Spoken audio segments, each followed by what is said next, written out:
जाओ जाओ ऑटो जाओ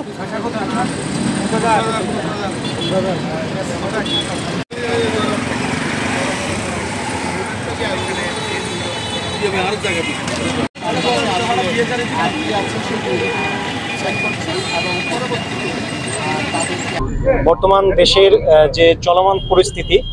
সেই পরিস্থিতি মোকাবেলায় আমাদের মাননীয় স্বরাষ্ট্র উপদেষ্টার যে নির্দেশনা রয়েছে যে রাতের পরে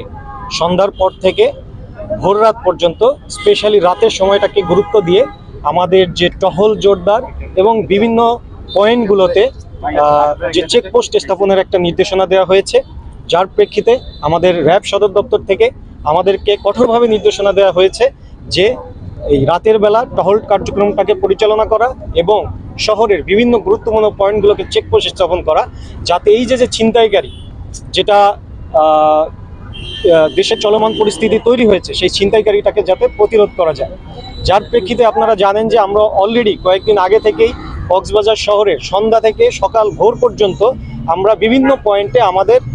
রোবাস্ট টহল পরিচালনা করে আসছি এবং এই শহরের বিভিন্ন পয়েন্টগুলোতে আমরা এইভাবে একইভাবে চেকপোস্ট পরিচালনা করে আসতেছি আমরা। এবং সামনে আপনারা জানেন যে এটা একটা